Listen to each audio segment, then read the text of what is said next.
reasons, the important reasons to share that kind of anecdote on my side of things is now I wanted to put it back in your ballpark just to talk about some practical tips for young people to actually take away from this podcast, because it's all well and good to sit here and listen along to what we're saying and, oh yeah, Hayden's done this and that, this is Dane's advice, this is Adil's advice, but something they can actually take away and integrate tomorrow or today that will help them in 20 years time. So for me, one thing that's really helped me has just been that automated investment, which you can do with a lot of your brokers now, whereby you don't even have to do anything. You can set it up so these automated small investments going out of your account at regular intervals, fortnightly or monthly, which can actually do all of that dollar cost averaging for you in the background without you even having to worry about it. All you really have to do is just work out what you can and can't afford in terms of that investment amount. Do you guys have any other tips with regards to, say, that dollar cost averaging? And even if you want to just explain the concept more broadly for the listeners as well. Sure. Do you want to go, Adil? Or? No, you go first, Dan. I will speak about another tip. Yeah, sure.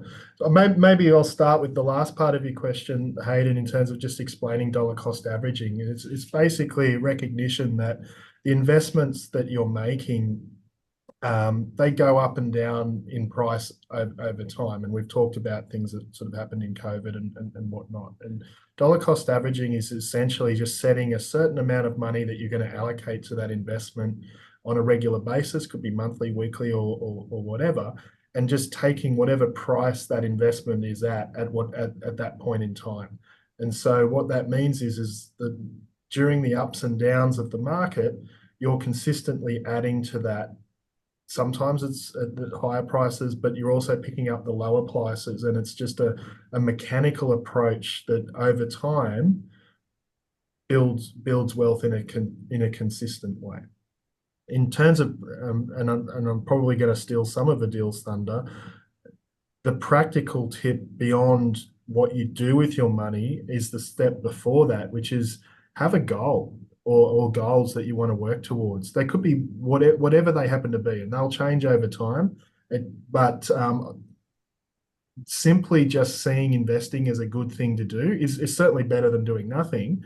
But when you tie that to a specific purpose that you want to achieve, it gives you a much greater chance of sticking to it and achieving success with it. So it could be saving for a deposit to buy a property. It could be something lifestyle related. It could be saving to go on a holiday, whatever your sort of cash flow is dictating. But the specifics of the goal is not as important than the goal, just having a goal itself in terms of formulating the habit and having a purpose to drive the action.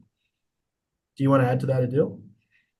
I think that's a great tip. Then the only thing which I would say, Hayden, is to answer that question around one practical thing people can do, take away, is I would say make a budget, make a spending plan, get aware of where your money is going, where it's coming and going, and that's it. That awareness of how your money inflow and outflows are happening can by itself cause a lot of change, and can help you be a more successful investor, saver, in this journey. So I think just make a budget, spending plan.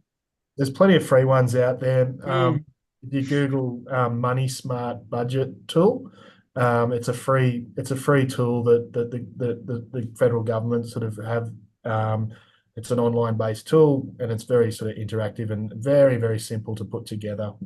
And that's a great starting point to kind of know your true sort of ins and outs, but also design the lifestyle that you want to live.